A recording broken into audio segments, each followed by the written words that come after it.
las gracias por estar aquí. Nosotras tres, encantadas y con cierta ganas de empezar, porque la inquietud ante un auditorio tan grande, un espacio así tan bueno, y esta cosa de lo obsesivo que se pone en uno cuando tiene que hacer una responsabilidad, creo que se va diluyendo. Creo que eso me va a ir relajando un poco, ¿no?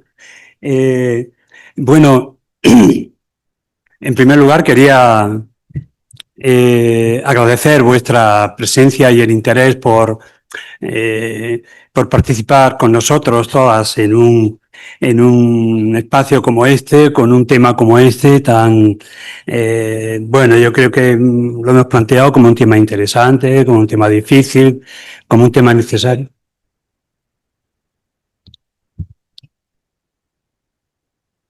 Más cerca, sí. Ah, mira, mira.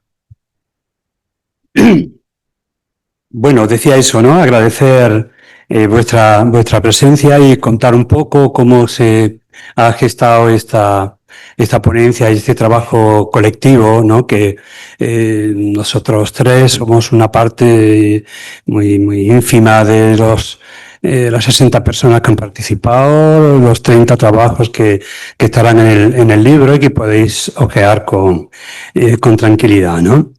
Ha participado en esta ponencia que luego se convierte o se ha convertido ya en un libro que está, se puede mirar por internet. Me hubiera gustado que los demás participantes estuvieran aquí, pero cuestiones organizativas, económicas, de tiempo y tal, no lo han hecho, bueno, no ha sido posible. No obstante, hay compañeras y compañeros que han participado con diversos trabajos, están en la sala y les he pedido que después, si en el tiempo de debate, si quieren también exponer parte de lo que han trabajado, pues que sería magnífico, ¿no? Aquí estamos, Nuria Eidelman, que es fundadora de la asociación Abau Acu, proyectos de pedagogía de la creación y Cinema en Curso, una magnífica experiencia con adolescentes de distintos lugares de las que vais a disfrutar en su exposición. Está también Beatriz Bea Lieve, que es cofundadora y parte de la organización del Altra Festival, que es creación y salud mental, una experiencia también magnífica que estoy deseando que la exprese. Yo tuve ocasión de estar, bueno, las dos han acabado proyectos en estos días. Nuria, os digo para agradecer su presencia porque les ha costado bastante cerrar su tarea y estar aquí, ¿no? Decía que Beatriz en el Altra Festival, yo estuve el otro día en una de los espectáculos y me pareció una cuestión magnífica, vais a poderlo ver. Bueno, yo soy José Leal, soy el coordinador de la ponencia, y responsable de alguna manera de la elección que he hecho de las personas que van a participar. Estoy orgulloso, estoy encantado y porque creo que bueno, que nos ha salido un trabajo amplio, rico, complejo, como dice el Congreso, pero por otro lado también sencillo, porque creo que hemos logrado, ¿no? Traer como no solo a este espacio, no solo pensamientos, reflexiones prácticas, sino también las vidas, ¿no? De las personas con las que trabajamos, ¿no? Yo intentaré una tarea que es imposible, procuraré acabar a tiempo y no cansaros, pero es muy difícil plantear un proyecto colectivo tan rico, tanto hoy como ayer y el próximo día, ¿no? Una ponencia que se ha ido cada vez haciendo como más amplia, ¿no? Os decía, la responsabilidad de la elección es mía, pero conozco prácticamente a todos los profesionales y todos los compañeros y compañeras que han participado y valoro muchísimo su trabajo y por eso planteé la ponencia como una manera de traer a este espacio otras miradas, otras experiencias, otras que se producen en la comunidad y que podían haber participado más personas, pero no era posible porque ya era mucho, pero creo que quiero señalar que me parece que el espacio comunitario hay muchas iniciativas, mucha creatividad que a veces no conocemos y creo que esta ponencia y el libro pueden traerlo a nosotros, ¿no? A todos los que participan les hice llegar un texto que presenté en la asamblea de la AEN y hice al contrario que otras veces, ¿no? Hay veces que uno piensa el tema, hace un índice y asigna autores, ¿no? Yo no lo hice así, yo hice un texto, el que presenté a la asamblea de la AEN, se lo hice llegar y le dije qué os sugiere y en qué veis que podéis participar. Y de ahí fueron saliendo las iniciativas y por tanto veréis que no hay una organización de temas por temas, sino que es un trabajo como muy planteado así, como realmente yo les propuse, ¿no? Los textos se muestran como un recorrido a través de la vida cotidiana de la comunidad. A mí el tema cotidianidad y cuidados y salud mental siempre me ha parecido interesante y tengo la impresión de que los textos son como paradas que hacemos a lo largo de ese espacio comunitario, ¿no? Yo siempre sentí que transmitir nuestro saber es una exigencia ética. Y desde ahí es donde está planteada esta ponencia, ¿no? El saber con el que partimos, pero el saber que hemos adquirido a partir de nuestros encuentros con otros, con las distintas instituciones de la comunidad, con las personas con las que trabajamos, y por tanto creo que esta ponencia se debe como al cumplimiento de un deber, que es de transmitir los conocimientos y también las dudas, no los saberes certeros, sino todo aquello que nos viene del otro y que incita nuestra creatividad, nuestro esmero y nuestro esfuerzo, ¿no? Esta ponencia va de los desamparos, de las intemperies, de las vulnerabilidades, de los sufrimientos, pero también de las esperanzas y de los cuidados. Ese es el mensaje que envía la foto de un cuadro de Didier Donatien, que es este cuadro que estáis viendo aquí y que resume en mi criterio. Es un cuadro que compré hace años, que es arte povero, es una magnífica pieza, ¿no? Pequeña, que está hecha con materiales pobres, pero que es altamente sugerente, porque por un lado describe, ¿no?, todo el dolor del exilio, de ir en un espacio tan, bueno, en un lugar tan frágil como es un barco, la patera, lo que estamos viendo cada día, ¿no?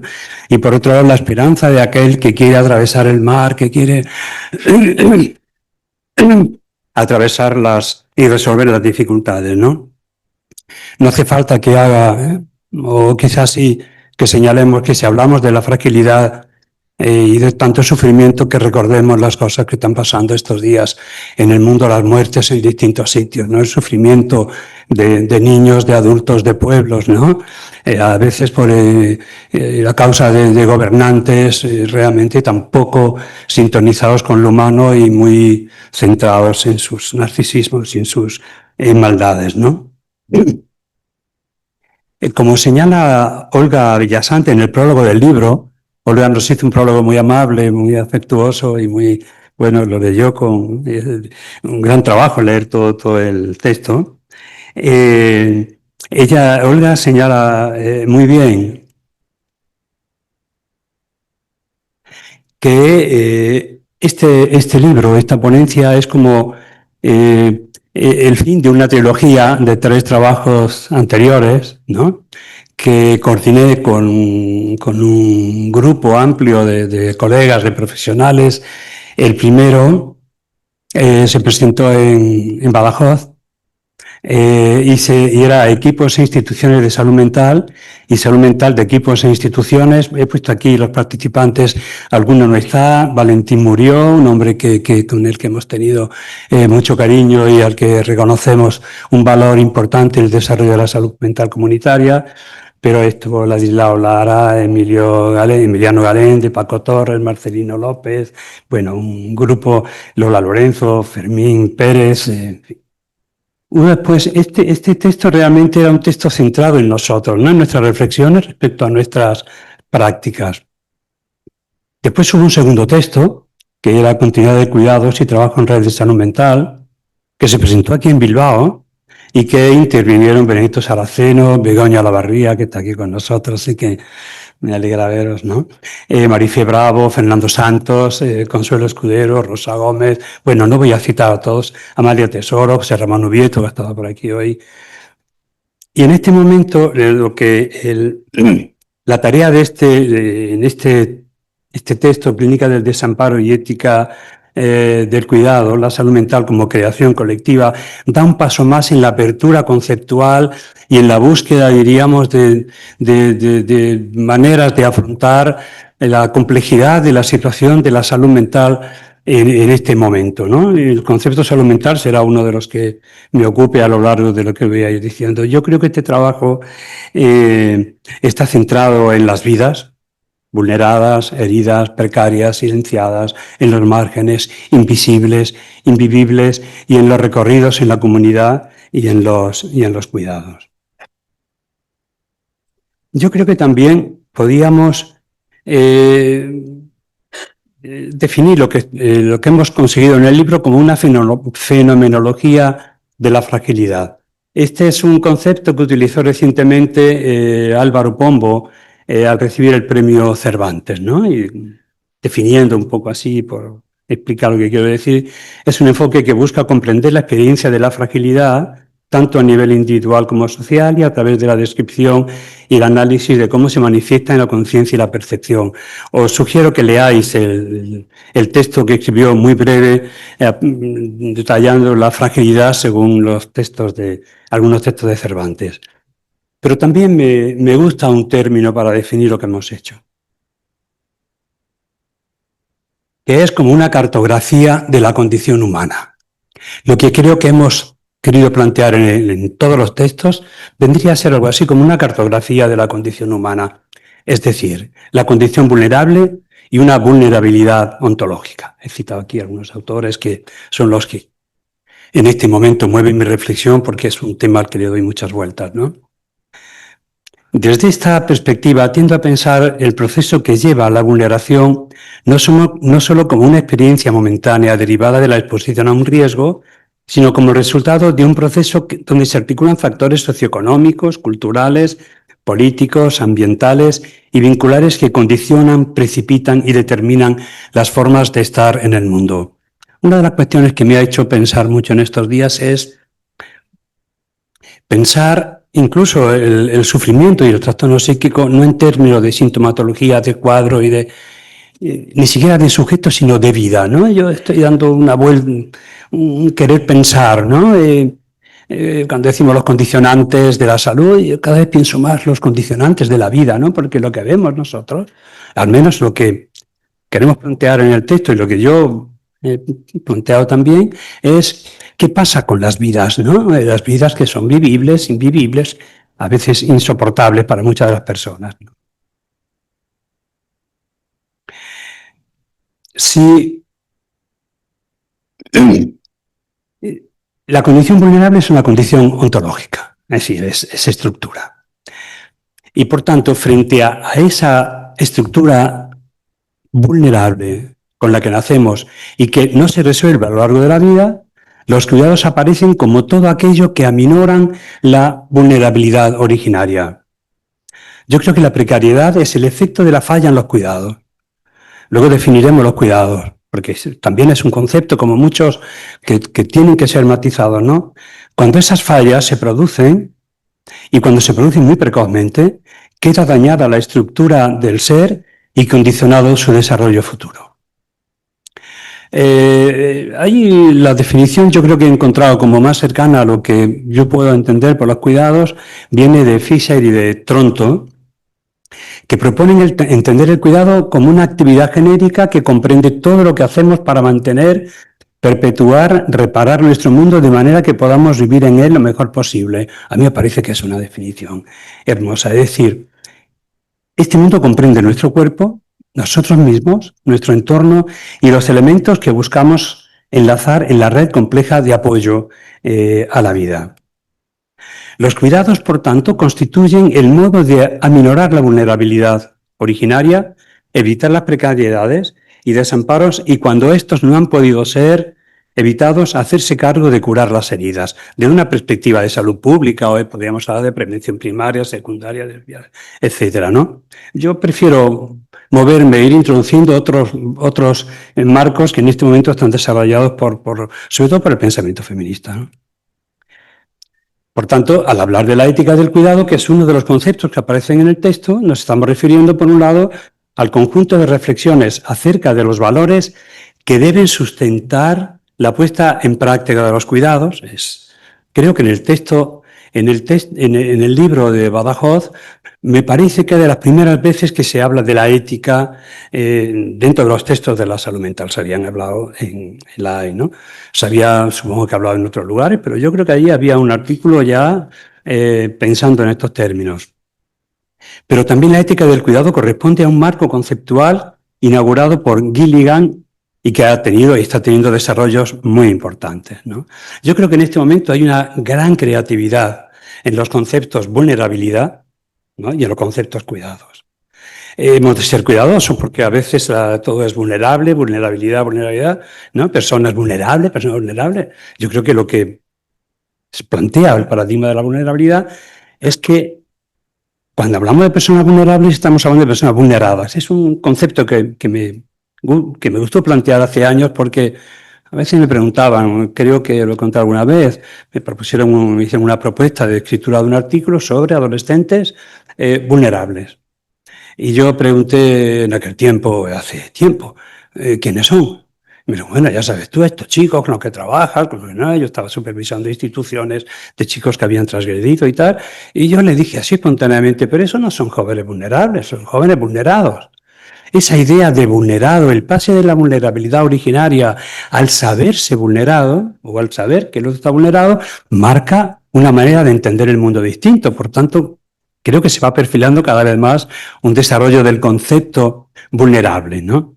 Pero en el 93, Gilligan escribe su libro, Different Voice, y abre una forma de pensar la cuestión del cuidado como un asunto cultural, social y político, que ha dado pie, yo creo que está dando pie a un rico conjunto de reflexiones y de prácticas acerca de los cuidados. Cuestiona, yo creo que por vez primera, por lo menos así con esa claridad, la división tradicional en base al género. Parte del desprecio por los cuidados tiene que ver con su vinculación social con la función femenina, lamentablemente. Y exigiendo para los cuidados, por tanto, una perspectiva política y de comunidad.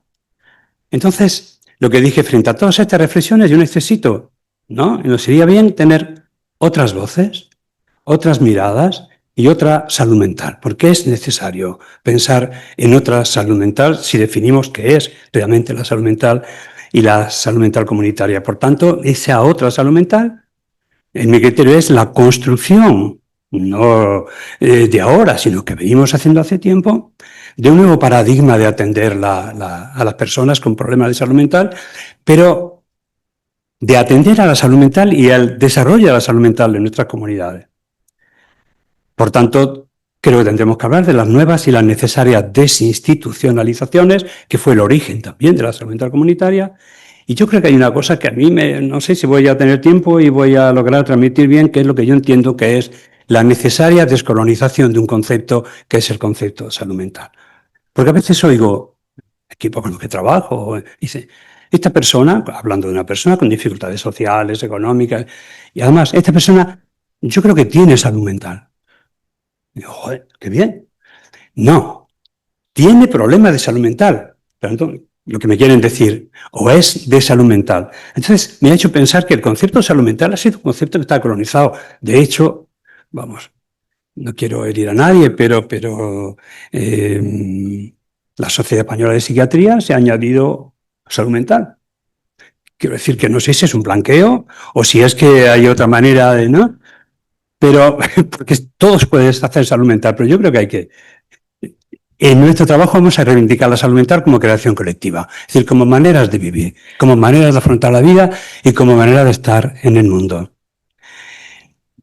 Me gustaría poder hacer una presentación, no lo voy a hacer, no voy a ser muy exhaustivo porque no tendríamos tiempo, pero no hay, en el índice no hay una clasificación por decirlo así, hasta en ese sentido, bueno, creo que está bien huir de clasificaciones, pero a la hora de proponeros y no poder hablar de cada una de las personas que me gustaría, yo creo que he hecho una cierta organización que diría, hay un tema o una serie de temas escritos libremente por cada uno de los ponentes que son acerca de la comunidad, la salud mental comunitaria y el cambio de paradigma. Y aquí hay, bueno, veis las personas que participan en esta reflexión. Lola López Mondejar, quería haber estado aquí, no ha sido posible. Roberto y Martín Correa. Un segundo campo de reflexión es las intemperies, los desamparos y las vulnerabilidades. También un grupo amplio de colegas. Me gustaría poder señalar algunas de las cuestiones, pero no quiero cansaros. Otro tercero, que es creación, arte y salud mental. Es un término que he dado. No sé, tengo que decir que no sé si los autores estarían de acuerdo con esta clasificación, pero porque es verdad que en este modo en que hemos propuesto trabajar, cabrían estar en otros apartados. Y este espacio de creación, arte y salud mental, que forma una parte importante del libro, la he considerado que hay como dos dimensiones. Una, en tanto instrumento para la visibilización de las condiciones humanas. Vais a ver que el tema visibilización, en mí hay un punto que casi se convierte en una obsesión, en el sentido de que creo que hay una clave para entender tantas personas al margen, ¿no? En tanto instrumento para la visibilización, pues ahí están los trabajos de Marcel Barrena, que es un trabajo magnífico que ha escrito, pero hay otra parte, bueno, hay otros colegas también, ¿no? Pero una segunda parte sería en tanto generador de valores y facilitador de la construcción de la vida en común. Esta es una parte muy importante y yo creo que muy bonita de pensar. Bueno, ahí es donde van Nuria y Bea transmitiendo las experiencias en ese campo. Hay un tercer apartado de la ponencia que es activismo, movimientos sociales y derechos humanos. Y yo creo que aquí hay escritos en primera persona. Bueno, ya que está aquí, hay un trabajo que me resultó muy curioso, le pedí a Jordi Mir, que es la movilización social construye salud, porque decimos, la comunidad construye salud, también construye dificultad, pero es un lugar donde se construye la salud. Y ella se preguntaba, pero, y está fuera del campo nuestro, pero decía, nos ayuda a curar, y afirmaba, la participación colectiva, la movilización social, nos ayuda a curar. Bueno, otros trabajos también de Albert Falle sobre víctimas agresores, Sergi Raventós. Y hay otro apartado que es la clínica y la atención a las necesidades reales. Yo creo que nosotros, lo digo con toda buena fe, pero a veces nos quedamos atrapados en demanda, no demanda, pero en realidad lo que nos tenemos que preguntar es, ¿estamos atendiendo las necesidades reales de la población, no las que nosotros construyamos, ni los estudios que hagamos y lo que la gente nos dice? Y yo creo que ahí hay una pregunta muy potente, esta que es Begoña y Manuel Girón, que es, ¿por qué es tan difícil cubrir las necesidades reales de las personas? Yo creo que este apartado es un apartado donde está más vinculado a la clínica, a nuestro trabajo, ¿no? Muy interesante de ver todas las cuestiones que plantean distintos colegas.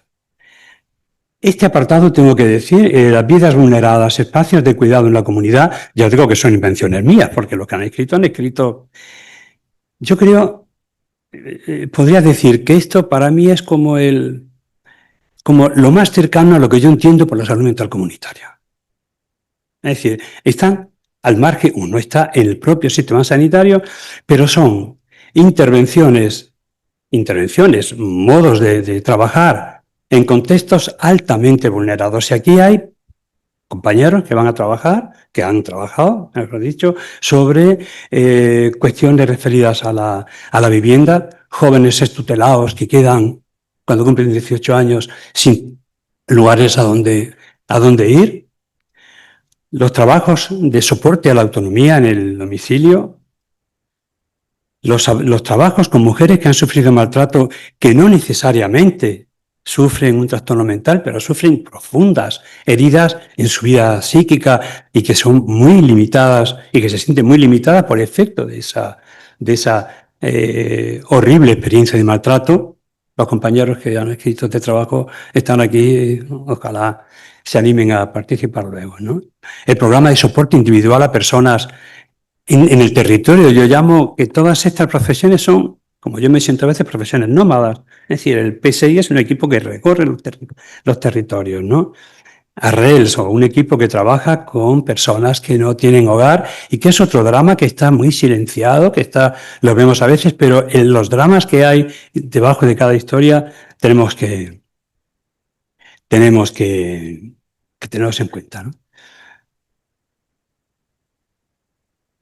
Bueno, todo esto configura una introducción a algunos elementos que yo podría señalar como cuáles son realmente los objetivos de nuestras intervenciones. Yo diría que resumiría que una parte importante de lo que me llevó a la propuesta y me llevó a encontrarme con los compañeros que han escrito es, pongo así, ser generosos, una obsesión personal que es la necesidad de dar visibilidad a tanto que queda tapado. A mí eso me preocupa tremendamente, quizá porque además de mi trabajo propiamente con equipos de salud mental, o de salud mental o de trastorno mental, es con otros profesionales que están trabajando muy duramente por ayudar a las personas a incorporarse a una comunidad de la que fueron expulsados, ¿no? Y aquí quería poner unas frases de Hannah Arendt, que yo creo que indican muy bien cuál era parte del planteamiento inicial de esta tarea que me propuse y que propuse a los compañeros. Dice, es participando en un espacio compartido, accediendo a la visibilidad de la esfera pública como los seres humanos se definen y se comprenden los unos a los otros como iguales. Yo creo que ahí se concentra, se condensa todo lo que en realidad nosotros pensamos de qué pasa con las personas vulneradas y con las personas que están, yo diría claramente, en los márgenes de las vidas vivibles, ¿no? Porque yo creo que la invisibilización es la precursora del abandono, del olvido, de la indiferencia, del anonimato y de la expulsión a los márgenes y a las diversas intemperies. Nosotros nos hacemos en nuestra tarea cargo de muchas intemperies, pero también es verdad que somos cómplices a veces de algunas de ellas. Por tanto, una primera cuestión como objetivo es la visibilización de las vidas dañadas y de un sufrimiento psíquico y social que queda camuflado o solapado en las prácticas sanitarias, en tanto éstas se han centrado, evidentemente, como estructura, luego está cada uno como hace su propia práctica, ¿no?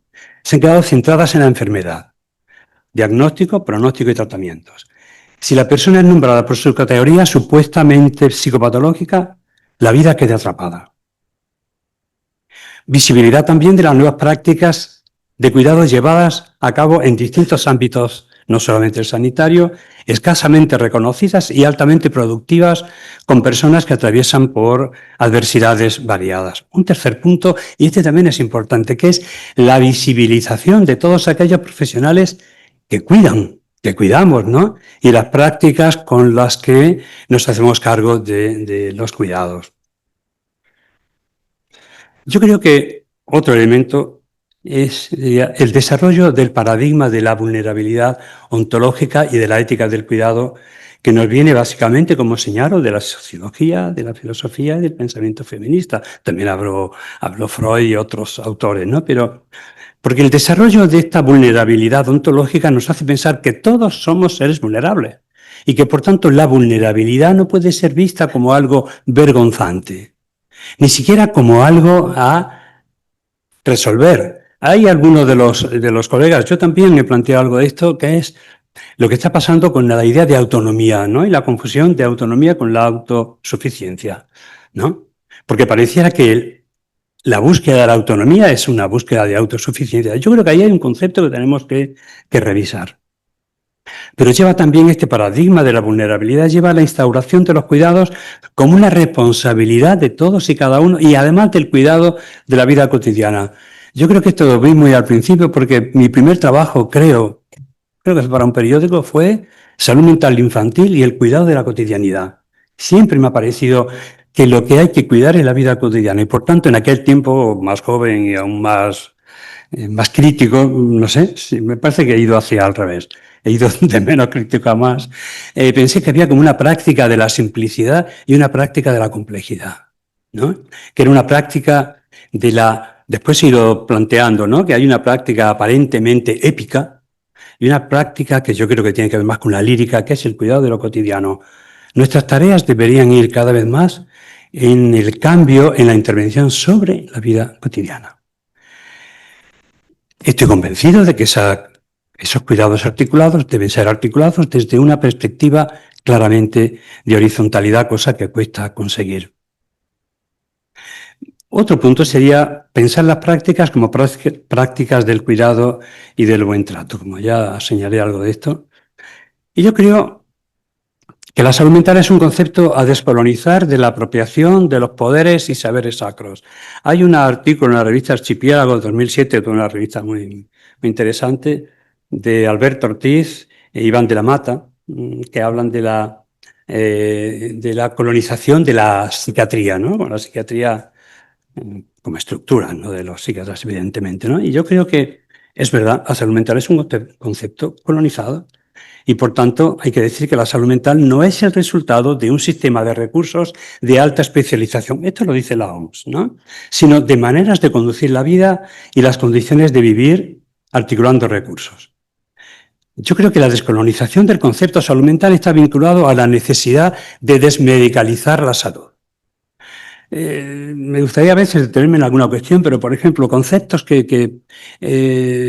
hospitalización domiciliaria. Hablamos una vez en Madrid, creo que en Alcalá, en una reunión. Pero por ejemplo, ahora que se habla de la prescripción social, no voy a entrar a detenerme mucho. Pero a mí me parece que eso también es un concepto colonizado. Es decir, eso es un consejo. Es prescripción en tanto es una formalización del sistema sanitario. No me parece mal que los colegas o nosotros digamos, no, a usted le iría bien hacer ejercicio, reunirse con otros, ir al cine, ir al teatro, tal. Pero la propia prescripción social, es una incorporación. Es un lenguaje de la salud que mete en el campo médico lo que realmente podría estar fuera, que es que la gente se dice, pues a ti lo que te interesa es distraerte, ¿no? Cuando tienes una distraerte, pasa. Quiero decir que la vida va, bueno, hay muchos conceptos más que pueden salir, ¿no? De esto ya habló Iván Illich, que yo creo que hay que volverlo a leer en la Némesis Médica en el año 76, ¿no? Que habló de un poder que enferma más que cura. Bueno, el exceso de medicación, ese paradigma lleva al exceso de medicación, una medicalización de la vida, de la pobreza, de la tristeza, de los duelos por las pérdidas, ¿no? Y creo que, con Bea dice, también está la medicalización de la cultura, el día que nos encontrábamos, ¿no? Y por tanto eso lleva a la dependencia de un sistema que es el sistema y el paradigma médico y sanitario. Voy a ir ahora ya más deprisa porque, bueno, todo ello genera efectos contraproductivos. Es un concepto, a mí me parece muy interesante. ¿Y qué sería la creación colectiva de la salud mental? Pues yo creo que es aportar elementos para seguir avanzando en la línea de construir un nuevo paradigma para la salud mental, que no sea restrictivo, abierto y no basado en la enfermedad, sino en el convencimiento de que hacer salud mental es construir juntos las condiciones de vida. El informe de la OMS del año 2022 subraya la necesidad de políticas transformadoras que integren la salud y los amplios cuidados, lo dice así, dentro de una colaboración multisectorial. Pero es que en un reciente trabajo de Roberto Messina,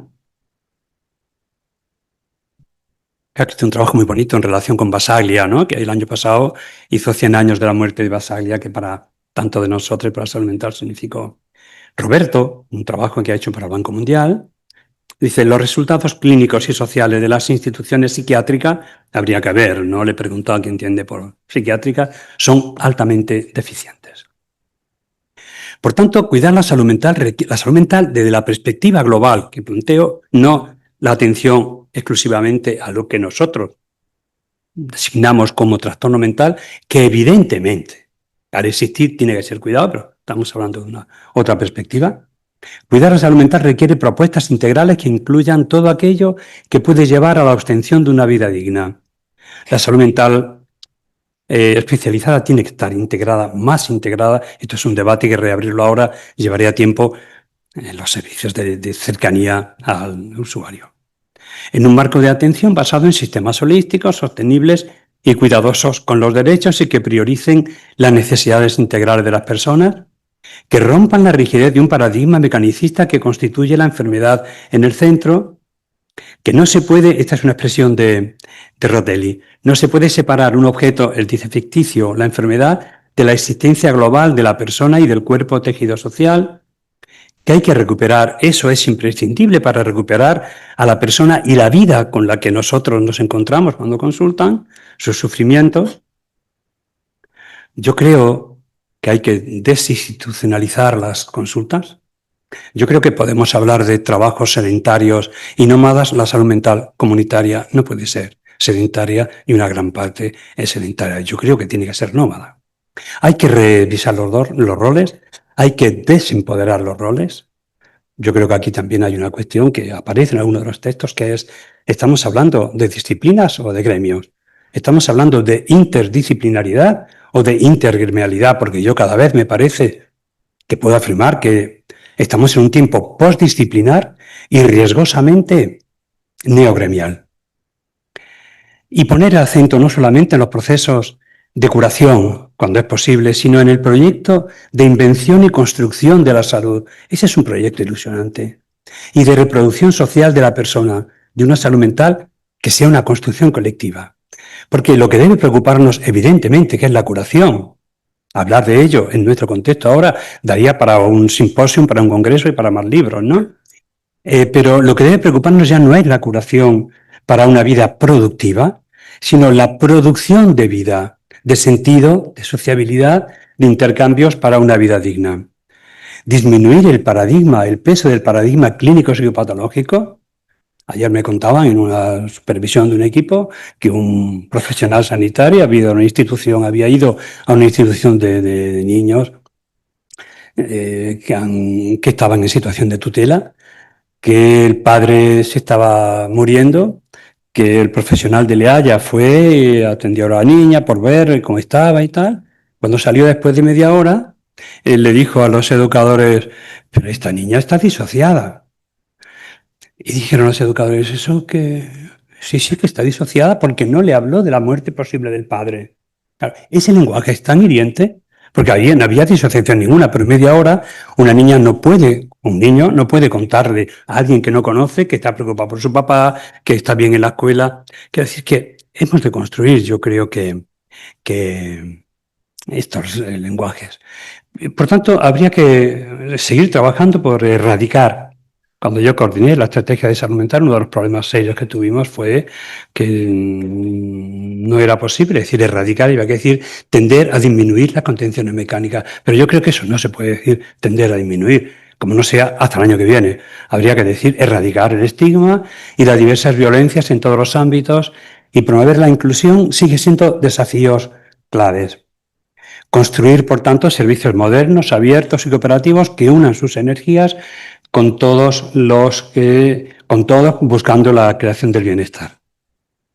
Vea, ¿quieres poner la terminación? He puesto como resumen, un poco corriendo, esta idea de construir juntos, que es lo que hemos hecho en la ponencia. Y no pude, quería haber puesto alguna otra, pero como soy un poco torpe para terminar, una...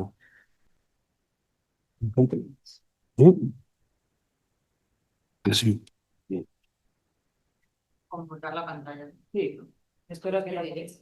Que conmute la pantalla. Ah, pero no está el técnico. No, no, está aquí bien, pero no está el técnico. A ver. No sé si podéis conmutar la pantalla desde allí para que se proyecte. Ah, lo tienes que hacer tú. ¿Te lo han explicado? ¿Cómo hacerlo? Ah, tal vez es Windows P, yo creo. Windows P. Windows P.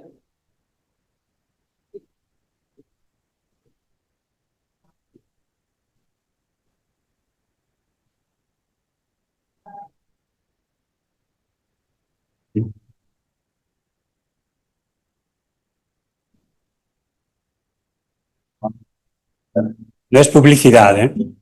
No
se olvida el recuerdo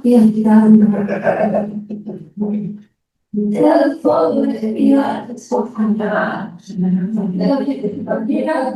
del corazón, del dolor, la mujer de pero es imposible que suba por el caché hasta Toledo. Señores, esto me...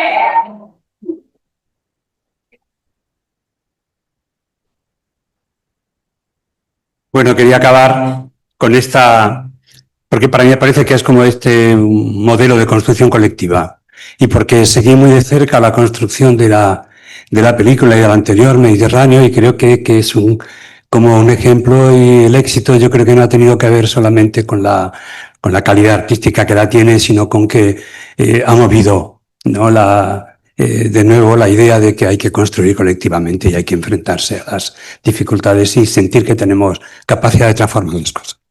Pues nada, gracias.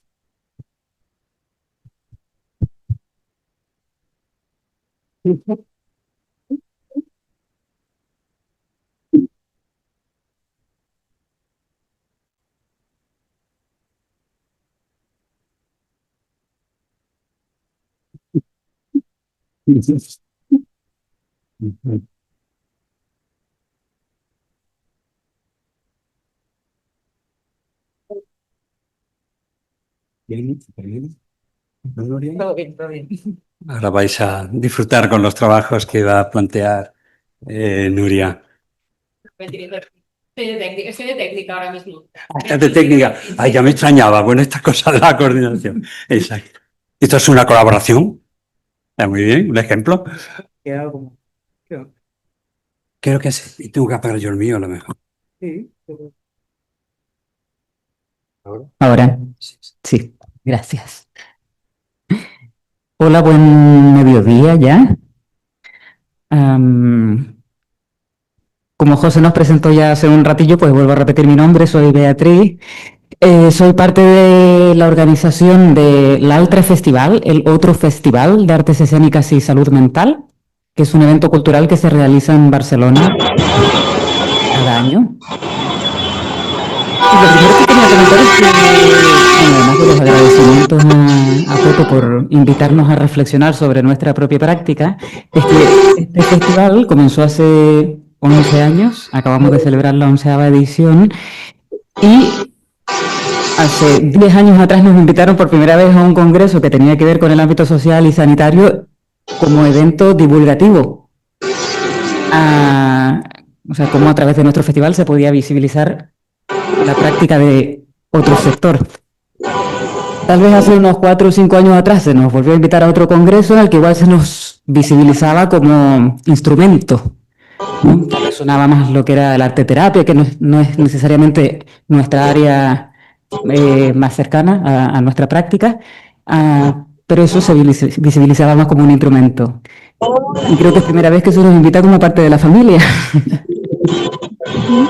O sea que muchas gracias. Se entiende que tenemos algo que ver con la salud mental, el ámbito de la cultura y de las artes. Am, entonces os explico un poquito en qué consistió. O sea, José nos invitó a formar parte de esta construcción colectiva de lo que es la salud mental y nosotros lo que hicimos fue, nosotras, yo y todas las otras personas que no están aquí presentes, pero que colaboraron en la escritura del artículo y con las que realizamos este evento cultural cada año, lo que hicimos fue observar elementos que son propios de las artes escénicas y que pensábamos que pueden tener relación con la salud mental. Y como somos del ámbito cultural y artístico y por lo tanto un poco irresponsables, simplemente los dejamos ir. Y esperamos que la conexión con la salud mental la hagáis vosotros y vosotras en este caso. Por lo tanto, este ensayo lo organizamos en forma de intuiciones, es una colección de intuiciones que tenemos sobre algunos aspectos que son propios de las artes escénicas y que creemos que tienen que ver con la salud mental. Pero insisto, la conexión, estáis invitadas a hacerla o no a hacerla, cada una de vosotras. ¿Vale? También como sabíamos esta vez que veníamos a un entorno donde la mayoría del público o de las personas asistentes eh, tiene que ver más con el ámbito social y el sanitario, dijimos, bueno, como manera de acercarnos un poco, sí que voy a hacer mención, simplemente para decir que no va de eso, pero voy a hacer mención a un informe de la OMS del año 2019 que recoge más o menos la no menor cantidad de unos 30 estudios, perdón, 3.000, perdón, 3.000 estudios que se habían hecho en los últimos 20 años relacionados con el impacto que pueden tener las artes en la mejora de la salud y el bienestar. Si a alguien le interesara por eso, se llama What is the Evidence on the Role of the Arts in Improving Health and Well-Being, y es del año 2019 de la OMS. En este informe, alguna de las conclusiones a las que se lleva es que las actividades artísticas pueden implicar para sus participantes compromiso estético, participación de la imaginación, activación sensorial, evocación de emociones y estimulación cognitiva. Y dependiendo de su naturaleza, algunas prácticas artísticas también pueden implicar interacción social y actividad física, como la danza, ¿no? U otras. Todos estos factores, sin duda, componentes con un enorme potencial en la prevención y mejora de la salud de las personas. Pero justamente como antes Pepe mencionaba, de la misma Organización Mundial de la Salud, pues nos hicieron la recomendación de no medicalizar la cultura, en el sentido de que el tándem cultura y salud sí que ha ido teniendo un poco más de relevancia en los últimos años y se estaba tendiendo un poco eso, a instrumentalizar un sector en función del otro. Entonces, para escribir este ensayo, quisimos ampliar esta mirada basándonos en la idea de que la ciencia puede explicar mucho, pero la condición humana y nuestra sociedad es algo totalmente distinto. No son palabras nuestras, son de Rob Riemann. Os voy a pasar un primer vídeo, simplemente para explicaros, no para explicaros, para que podáis visualizar. Es igual, ya habla por sí solo.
Pues esto es un vídeo resumen de la edición del Altre Festival del año pasado. Y antes fuera el que me dijo, Pepe es un provocador.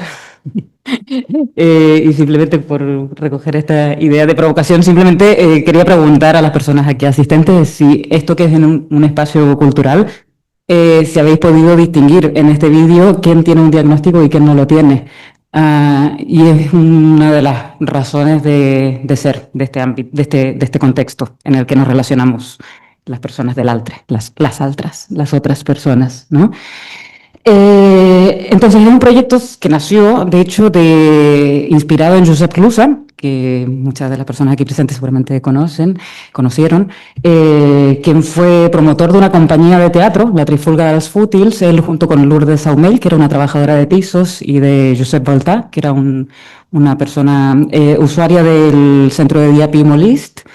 Y a los 14, 15 años de funcionamiento de la compañía de teatro y a un año de la muerte de Pep, quisieron investigar si habían otras compañías como la Trifulga y proponer un lugar de encuentro. Un punto de encuentro al que se le dio la forma de festival, entre otras razones, porque en un festival intuimos que la persona que tenemos a nuestro lado, que con la persona que tenemos a nuestro lado compartimos una sensibilidad y nos permite compartir nuestra vulnerabilidad a través del lazo social que establecemos. Ser una espectadora festiva es un medio para contemplar abiertamente cuál es nuestra responsabilidad con las otras personas y compartir la esperanza de que aquello que nos reúne se transformará en un sentido positivo producto de nuestro encuentro. Un festival es de naturaleza pública, participativo en espíritu, complejo en estructura y múltiple en voz, escena y propósito. Esa es la razón por la que organizar un festival fue una de las respuestas a esta necesidad. Entonces ahora, saltando ya a estas intuiciones que organizamos en forma de ensayo, insisto, son elementos que se encuentran dentro de las artes escénicas y que pensamos que pueden tener que ver con la salud mental. El primero es que, perdón, cuando hablo de teatro, en realidad hablo de artes escénicas, pero me sale más fluido hablar de teatro, pero me estoy refiriendo a la danza, al circo, también a la música, sobre todo la música en directo, ¿vale? A cualquier manifestación artística que implica presencialidad en vivo, digamos. Entonces el primero es el teatro como lenguaje plural. Como bien sabéis, en el teatro confluyen diferentes formas de lenguaje, el lenguaje verbal, la narrativa, el sonido, el objeto, la presencia del cuerpo, de la voz, y esto permite que muchas formas de inteligencias diferentes confluyan con aquello que se está representando.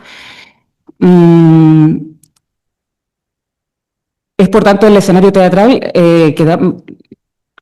es un lugar de encuentro de muchas diversidades que pueden compartir este diálogo de manera conjunta, conectando con alguna de sus formas de lenguaje y, más importante aún, con la propia forma de expresión. Otra idea que planteamos es la del teatro como multiplicidad de experiencias, por tanto, de ambiguación de la propia. Hay algunas formas teatrales, como por ejemplo el teatro comunitario, en el que las personas que lo participan comparten algún rasgo identitario, por ejemplo, puede ser de un determinado grupo etario, o en el caso del festival se da muchas veces de un grupo de personas que están en un proceso de rehabilitación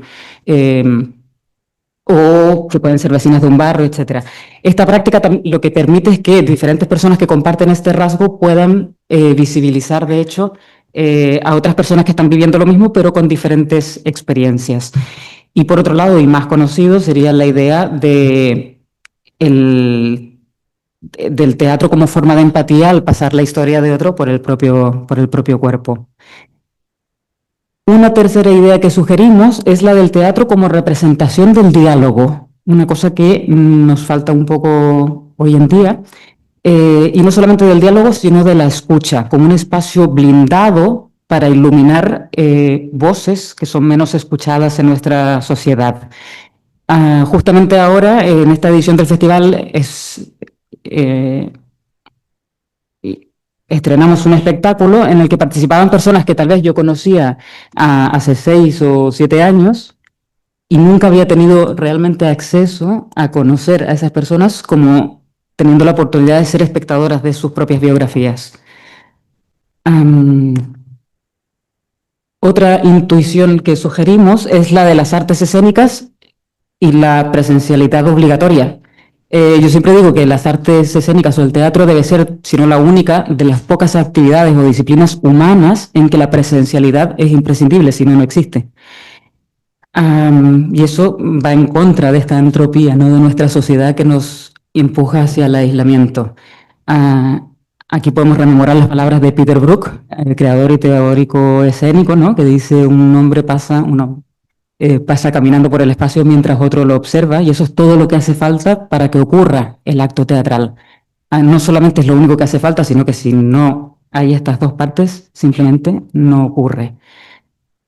Y por otro lado, también hay Ribot que nos dice que por muy individual que parezca, toda creación encierra un coeficiente social. Ya sabemos que la idea original nunca emerge de manera espontánea, siempre está en relación a nuestra experiencia, a nuestro contexto y todo lo que nos antecede. Voy saltando así muy rápido, igual de una cosa a otra, después si queréis reflexionar también al respecto.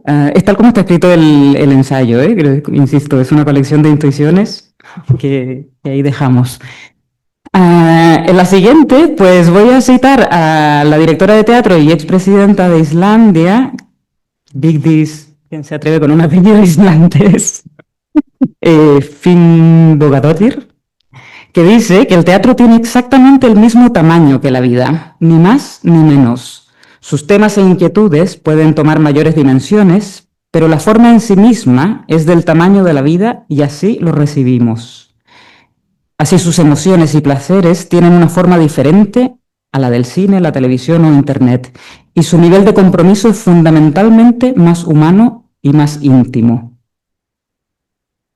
En el teatro, el héroe nunca abandona su condición humana, por lo tanto, nunca abandona su vulnerabilidad. En el teatro la voz siempre está conectada a la respiración. Una persona, intérprete, en tanto personaje que entra al escenario, tiene que salir por la misma puerta, no puede desaparecer como en otras formas de narración. Y esta idea la conectamos con la noción ideal de comunidad. ¿Por qué? Porque las relaciones entre público e intérpretes no está mediada. Incluso existiendo la ficción entre medio, siempre tenemos en escena a la persona. Nunca en este ámbito hay alguien que nos diga lo que ella piensa, lo que quería decir. Nunca decimos el texto del compañero.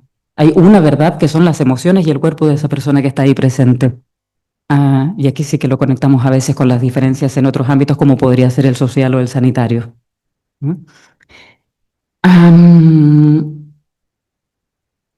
Estas primeras intuiciones tenían que ver más con el teatro como espacio creativo, pero después saltamos a otro que tendría que ver con el teatro como ámbito comunitario. Sí. Más que nada para hacer una pausa en la palabra. Ah, Antes de darle el play, perdón, contextualizo, en el año de la pandemia, que no se podía hacer actividad cultural, el festival hizo una adaptación en el momento en que las residencias estaban todavía confinadas. Y esto es una pequeña muestra de aquello.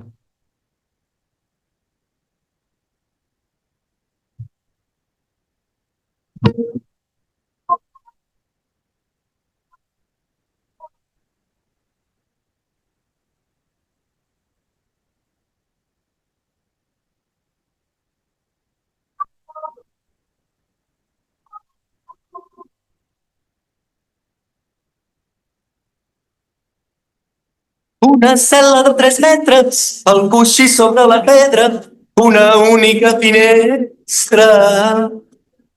Pobre presa es lamentava, joventut malaguanyada, la dissort que tingué.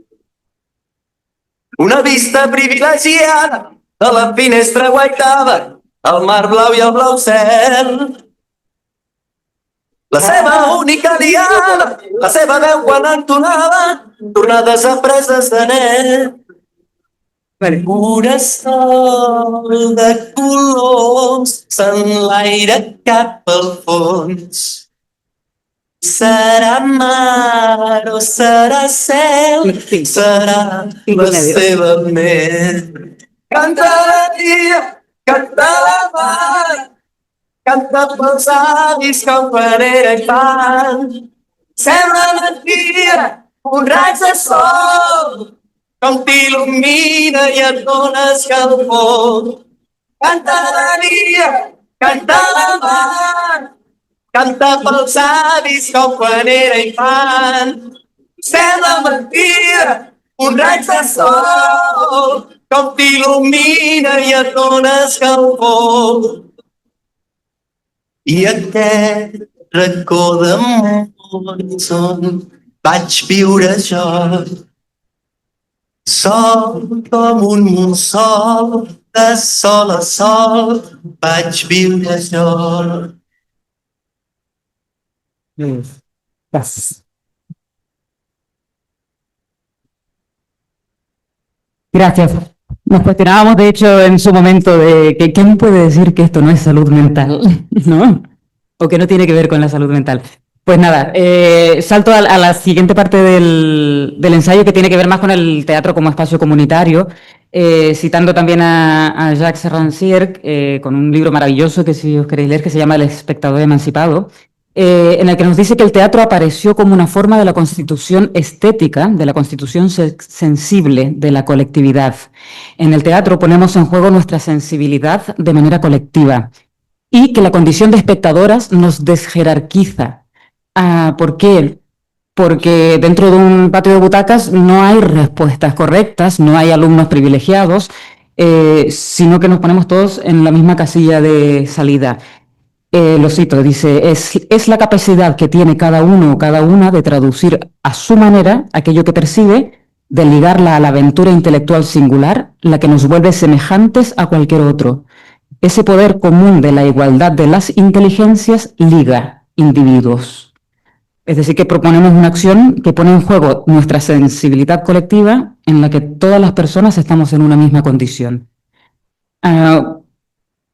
Dejo ir otra intuición con la que conectamos mucho con José, que tiene que ver con, le explicábamos una experiencia personal de ser espectadoras del poema de Gilgamesh, hace unas 4 ediciones del Teatro Grec, y que esta sí que fue una experiencia personal, en la de estar ahí en el teatro viendo un espectáculo y de repente decir, hace 5.000 años, hace 5.000 años había unas personas que tenían los mismos cuestionamientos que tengo hoy en día. Nuestra vida cotidiana no tiene absolutamente nada que ver, pero a este señor le preocupaba el vínculo de la amistad de la misma manera que me preocupa a mí. Y en este caso quisiera citar a un dramaturgo sirio que nos dice que el teatro es el foro ideal donde el hombre puede reflexionar sobre su condición histórica y existencial. Lo que hace tan único al teatro a este respecto es que es donde el espectador sale de su cascarón para contemplar la condición humana en un contexto comunal, reactivando su sensación de pertenencia a la comunidad. Se nos vuelve más relevante aún sabiendo que Balnus tuvo experiencia en problemas de salud mental en primera persona y que antes de morir nos regaló una cita maravillosa, que es que estamos condenados a la esperanza. Finalmente, ya para ir acabando, quería comentar lo que implica ser parte de una compañía escénica.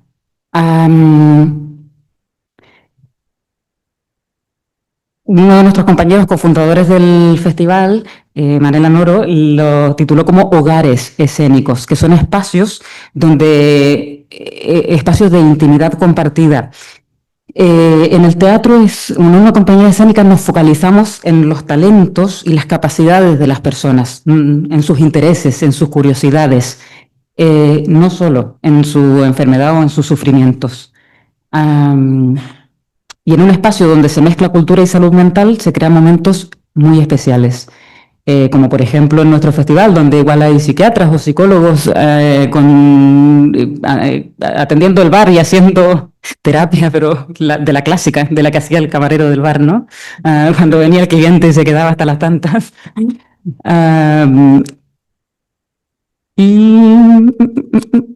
Vale, y simplemente a nivel... otra intuición que dejamos ir es que en el teatro, de hecho, normalizamos el error. El error, el ensayo y el error son parte de nuestra actividad. No la vinculamos con el fracaso ni con el éxito. Es parte de nuestra práctica. Y esto nos da la posibilidad de practicar la fragilidad, pero de practicarla en un espacio seguro. Si aquí hubiera gente más del teatro o de las artes, me dirían ¿a dónde vas? ¿No? Sí, evidentemente que son potencialidades, que depende cómo las ejerzamos, esto puede romperse por el camino. Pero potencialmente tenemos la posibilidad de practicar nuestra fragilidad como forma de conectar con las otras personas. Y ahora me he ido desordenando, como tocaba, entre una cosa y otra. Y simplemente para cerrar, entonces, sí, mira, me he puesto para el final, que tiene que ver con que el año pasado nos pidieron que escribiéramos para una revista de teatro un poco un mapa de lo que estaba ocurriendo en la cartelera teatral, de por qué hay tantos espectáculos hoy en día que hablan de salud mental. Y escribiendo este artículo, empezamos a pensar, vale, ¿de qué trata este espectáculo? ¿De qué trata este otro? ¿De qué trata este de otro? Y nos dimos cuenta que no tienen nada que ver con el tratamiento que el teatro le daba a la salud mental hace 50 o 60 años, que hablaba del drama existencial, de la experiencia individual, del diagnóstico psiquiátrico, etcétera, etcétera. Y nos dimos cuenta que las obras de teatro, no todas, pero algunas de las obras de teatro que hoy en día hablan de salud mental, hablan de muchos otros temas. Hablan de la competitividad, hablan de el acceso a la vivienda, y como sabemos, el teatro como reflejo de la sociedad, lee que hoy en día la salud mental está ampliando también sus límites y la forma de verla de la misma manera que nos propuso José. Entonces nos pareció del todo relevante esta invitación que nos hizo a participar. Gracias.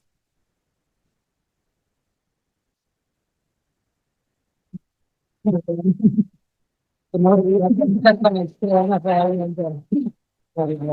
también voy a levantar, voy a levantar. Sí. Tres cuestiones muy breves. El texto al que se refería Bea es una maravilla, lo digo porque yo creo que hay que leerlo, es el poema de Gilgamesh, que es imprescindible para conocer la preocupación humana por la amistad y por la vulnerabilidad.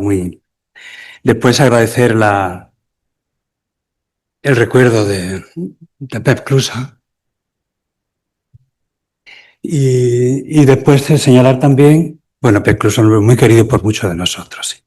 Y después también señalar que el trabajo había comentado antes con Bea, su trabajo, el trabajo de ellas dos, de Bea y Martina, habla de intuiciones, son como 10 intuiciones. Y dije, me ha encantado esa manera de plantear las cuestiones porque claro, igual que el teatro, es todo muy abierto, ¿no? Es decir, bueno, intuimos que parte de nuestras prácticas son intuiciones, aunque a veces las planteamos como certezas, pero realmente a mí me ha parecido, lo vais a encontrar, me ha parecido magnífico. Bueno, y ahora Nuria va a exponer un trabajo con adolescentes preciosísimo y que nos va a hacer pensar mucho. Adelante, Nuria.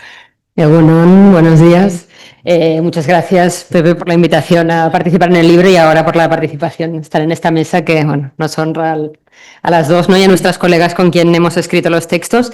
La verdad es que ha sido emocionante ahora leer el libro, descubrir cómo más de 60 personas de ámbitos y trayectorias tan diversas coincidimos, nos encontramos en las preguntas, en las inquietudes, en las convicciones y artículo tras artículo en muchas de las palabras, ¿no? Los términos que recorren el libro.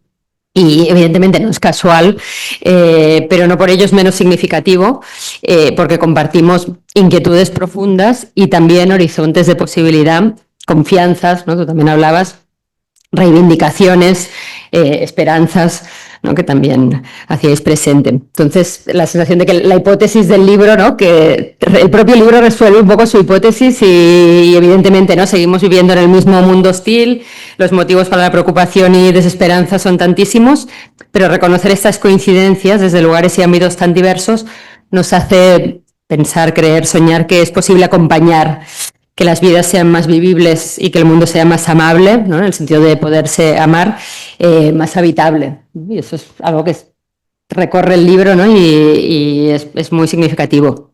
Entonces, bueno, yo igual que Bea, os invitaré a trazar vosotros los puentes entre lo que yo expondré, ¿no? Desde mi práctica, ¿no? Con vuestra propia práctica y experiencia. Y lo haré partiendo primero de la proyección de una pieza. Dura, a ver, voy a volver a mi puesto técnico. A ver, vuelvo, a ver, no sé si esto, a ver. Sí, ¿no? Vuelvo un momento al puesto técnico. Vale. ¿Quieres que vaya yo? Sí, sí. Entonces, mientras preparo la pieza, la teníamos preparada, o sea, desactivado. Es una pieza, esto no está funcionando. ¿Quieres que vaya yo? Y la pongo. Vale. Vale, es que sí, el VLC estaba preparado, pero lo vamos a volver a abrir. Vale. Bueno, si le puedes dar. Pero lo paro, sí, lo paro. Porque os presento de qué se trata, porque es importante que lo sepáis antes de verlo. Todos los planos que vamos a ver en esta pieza de 6 minutos son planos que en este caso están muy fragmentados, los hemos editado nosotros, todos ellos filmados por niños y jóvenes de entre 10 y 18 años en el programa Cine en Curso que desarrollamos ahora desde hace 20 ediciones.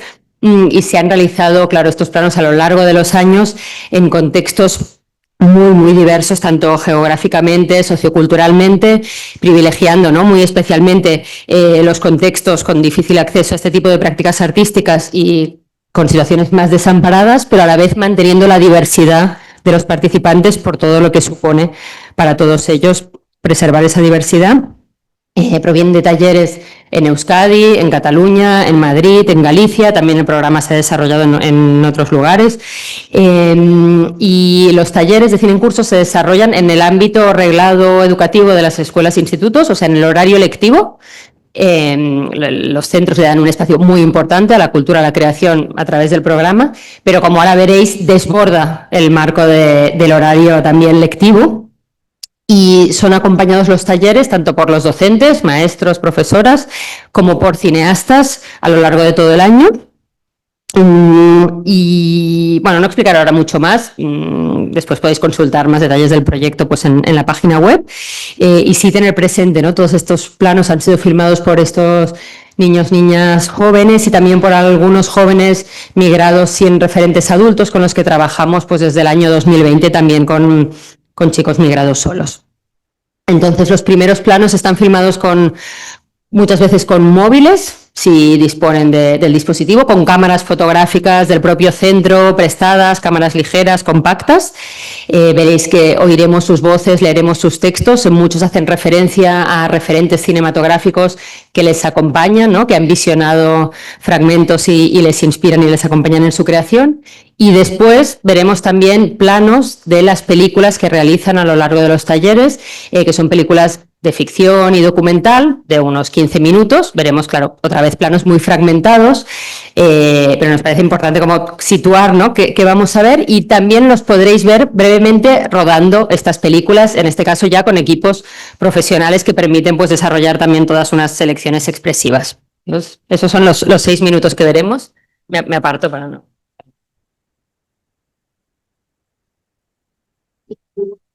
Un dia amb un cel preciós.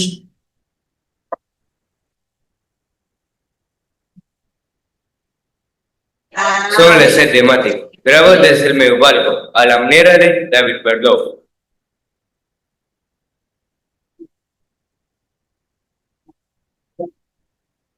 Esta é a nosa primeira filmación dende unha ventá da nosa escola. És octubre. Filmem els camps a la manera de Beni.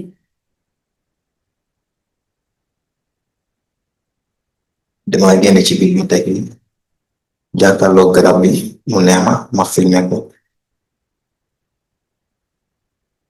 15 d'octubre, 9 de la nit. Grabo des del balcó de casa, inspirada en Chantal Aken.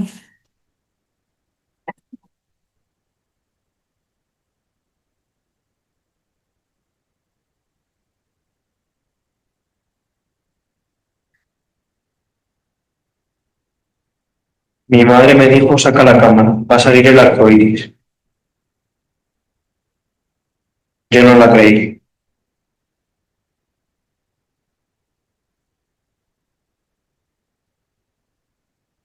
És difícil descriure el lloc on vius.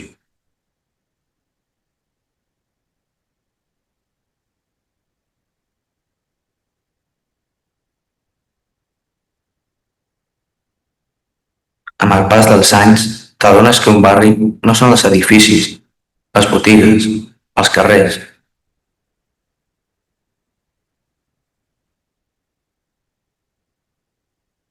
El veritable valor d'un barri és la seva història i la seva gent.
En realidad, casi no haría falta que exponga las ideas porque son tan transparentes. Yo tengo la sensación en la pieza, ¿verdad? Pero la idea es como apuntar ahora como algunas de estas cuestiones que nos mueven a desarrollar el proyecto y que, de hecho, ¿no? Son precisamente las potencias de la creación cinematográfica en la escuela, como decía Bea, las potencias de una manera de entender la creación y la creación cinematográfica en la escuela y una manera de entender la escuela, ¿no? Entonces empezaremos como la pieza por la relación esta primera con el mundo, que es algo muy singular también del cine, que también puede tener la dimensión de la vida, pero eso ya es otra conversación. El hecho de que el cine se hace, o el cine que hacemos, el cine que queremos, ¿no? En Cine en Curso, se hace con el mundo, se hace con la luz, con los sonidos, con las calles, el cielo, las nubes, los árboles, el viento, las personas. Entonces el cine nos hace, ¿no? Nos obliga y nos permite a la vez mirar y requiere la relación. ¿No? Para hacer cine hay que detenerse, a ver, a escuchar, hay que dedicarle tiempo, espera, silencio, ¿no? Lo habéis podido intuir, aunque aquí, como decía, está muy fragmentado, ¿no?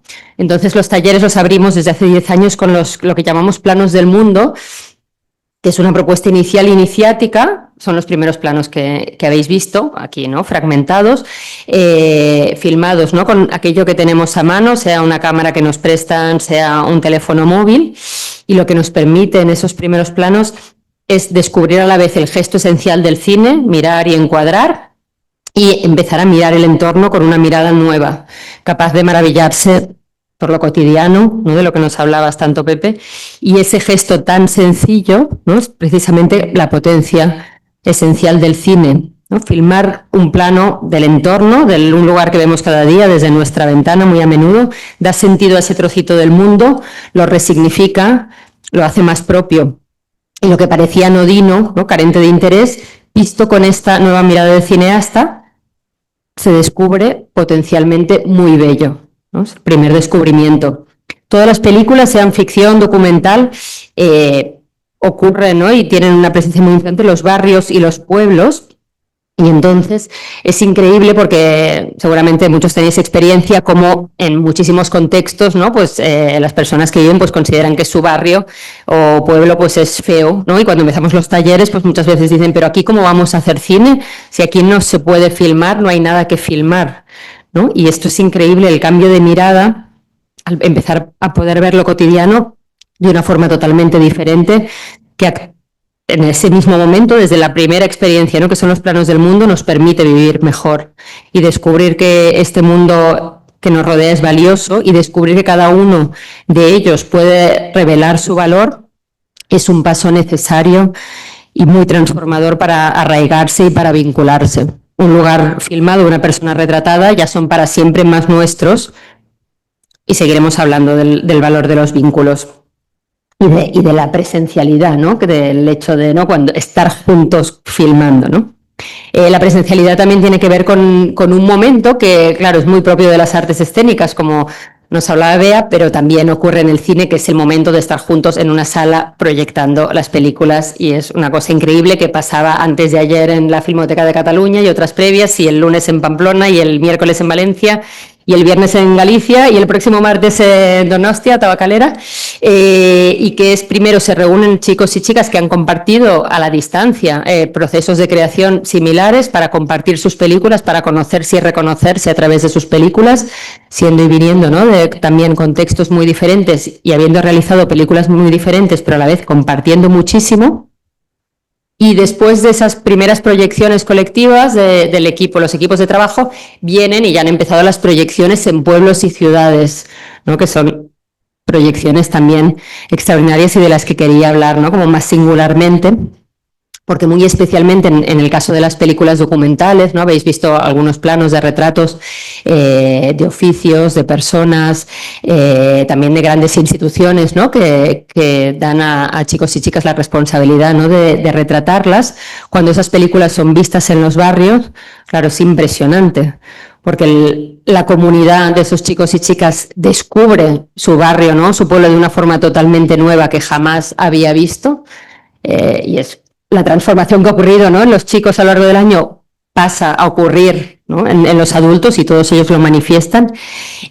Y también, no solo eso, sino que las personas retratadas se descubren reconocidas y valoradas por su vida, por sus historias, personas que nunca habían imaginado que serían, ¿no?, filmadas, que formarían parte de una película, y lo son. Y tanto ellas, ¿no?, como su entorno reconocen, ¿no?, la importancia de esas historias y de esas vidas. Esta dimensión colectiva, ¿no?, del cine es esencial, y lo habéis visto en el momento de rodaje, ¿no? Una cosa es la práctica profesional del cine, que en general puede no tener nada de pedagógico ni transformador positivamente. Hay prácticas profesionales que sí lo tienen, y cada vez más, ¿no? Y evidentemente las de los cineastas con los que trabajamos sí, pero en cualquier caso nuestra práctica colectiva es extremadamente radical, muy radical, porque ¿qué ocurre? Vamos a hacer, estas películas están hechas por grupos que en general están alrededor de las 25 personas, pero llegan en los casos de bachillerato a las 35 personas, creando colectivamente, desarrollando juntos todos los procesos, alternando el grupo grande, ¿no?, de los 35 con grupos pequeños, evidentemente, ¿no?, para rodar, para montar, pero es una decisión, una creación plenamente colectiva, tanto porque todos los cargos son rotativos, evidentemente menos si en las ficciones, ¿no?, alguien hace de actor o actriz, pero todos los cargos de dirección, cámara, sonido, script, etcétera, van a rotar constantemente. Todas las películas han sido concebidas por todo el grupo, todos van a desarrollar todos los cargos, y todas las decisiones van a ser son tomadas por consenso, ¿no? Nunca ninguna decisión es tomada votando. Por muchísimos motivos, ¿no? Ahora no me extenderé, supongo que los imagináis. Pero es en esta creación colectiva, y ahí tiene mucho que ver también el hecho de tomar las decisiones, ¿no?, por consenso y no votando. Imaginaros todo lo que implica hablar, escuchar, comprender, empatizar, argumentar, pensar y repensar, abrirse a otras perspectivas, explicar las propias. Es extraordinariamente lento, complejo, cansado, ¿no? Los chicos y chicas lo dicen, qué difícil y qué satisfechos poderlo conseguir, poder realmente llegar a hacer una película entre todos, que todos sentimos propia y que es de cada uno, ¿no?, y de todos nosotros, ¿no?, como dicen los chicos. Crear colectivamente implica dar y recibir, aportar y acoger, escuchar y compartir, estar expuestos y saberse y reconocerse vulnerables, ¿no?, en el grupo. Requiere por la parte de todas las personas que participan paciencia, persistencia, generosidad, renuncias y mucha confianza, ¿no?, que también es una palabra, ¿no?, clave que atraviesa el libro. Y es lo que es increíble, ¿no?, que cada persona está aportando al grupo, el grupo y cada persona lo reconoce. Eso es valiosísimo para la película, pero claro, la película, ¿no?, como os podéis imaginar, es un vector para que todo eso ocurra, ¿no? Es lo que nos permite que todo eso se dé y que el grupo, ¿no?, y las personas se reconozcan entre ellos y puedan compartir. Como decía Beatriz, ¿no?, hablando del teatro y todo, algunas, ¿no?, artes, la cantidad de saberes, ¿no?, y complementariedades que ponen en juego, ¿no?, eso es muy común, ¿no?, al teatro y al cine, el hecho que implica, ¿no?, tantísimos procesos, ¿no?, y habilidades y saberes diferentes, que cada persona puede encontrar su lugar, ¿no?, ser reconocido en algún momento. Incluso aquellos que no han encontrado en ningún momento de su vida escolar un lugar en la escuela, y ocurre muchísimo. Los que no creen, porque se lo han hecho creer que ya no sirven para nada, y lo dicen ellos siempre así. Los que en su experiencia, ¿no?, vital, diaria, sienten que no tienen horizontes. No sabemos lo difícil, ¿no?, que es en determinados contextos, no solo para niños y jóvenes, evidentemente, sentirse capaces, ¿no?, capaces de algo. Y precisamente, ¿no?, ellos descubren todos, que es algo que nunca falla, que son capaces, ¿no?, que son reconocidos y que son necesarios y que pueden trabajar con rigor, porque las expectativas son muy altas, ¿no? Y siempre, ¿no?, las expectativas se contagian, ¿no?, y pueden dar aquello, ¿no?, que están deseando como grupo, ¿no?, y también como personas, porque esa doble dimensión es muy importante, ¿no?, el hecho de estar siempre, ¿no?, entre lo individual y lo colectivo, y desde ahí, desde donde también se trabajan las emociones, y mirar hacia adentro y mirar hacia afuera y conectar el dentro y fuera, ¿no?, que seguro que ahora también a todos os ha pasado viendo seguramente, ¿no?, estos planos, cómo nos interpelan. Y es así también como se crean las películas, ¿no? Las películas de ficción no son nunca autobiográficas, pero son de todo el grupo y tienen que ver, ¿no? Surgen de aquello que les interpela, les preocupa, las emociones que conocen, ¿no? De las que necesitamos hablar, ¿no? Como grupo. Y es, claro, un proceso, ¿no? Extraordinariamente frágil, ¿no? Como hablabas, y extraordinariamente potente.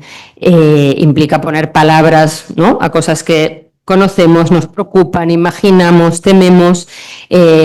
Implica descubrir que las emociones no son comunes, ¿no? En el mejor sentido de la palabra, y que podemos compartirlas. Implica una capacidad de escucha extraordinaria. En todas las películas, ¿no? Están todas publicadas en integralidad en la página web, las podéis ver. En el artículo también hemos recogido como una selección de películas que nos parecían especialmente significativas, ¿no? En este ámbito. En las películas de ficción, ¿no? Trabajamos desde el arco emocional del personaje, ¿no? y el crecimiento del personaje, que es forma muy clásica, ¿no? De abordar una película. Y es muy fuerte, ¿no? Cuando en estos procesos se descubre, ¿no? Que acompañar a un personaje significa acompañarlo, ¿no? En su vida, y que los finales nunca resuelven lo que le ocurre, porque en la vida no se resuelve, ¿no? Pero en cambio sí que se dan pasos pequeños, grandes, se puede decir, se puede compartir, se puede ver de otra manera, ¿no? Se puede generar, hay un pequeño gesto, ¿no? Que puede venir en cierta medida de fuera, ¿no? De dentro, que nos permite saber, ¿no? Que algo ha cambiado, y eso es muy común a las películas.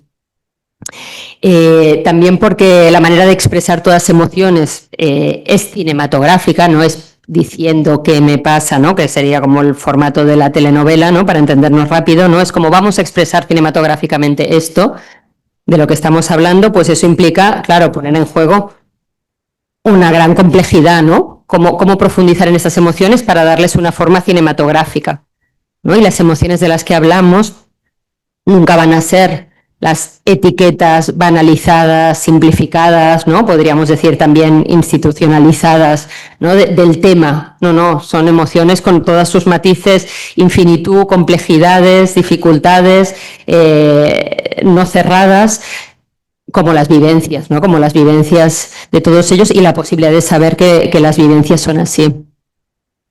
Pep Garrido, que es cineasta con quien fundamos el proyecto y codirector de la película Sense Sostre, Sin Techo, que parte del cómic de Miquel Fuster, ¿no? Que Pepe también cita en su texto, y que realizó esta película con la Fundación Arrels, ¿no? Que también tienen un texto, como nos decías, en el libro. Siempre lo dice, ¿no? De una forma muy contundente y muy bella.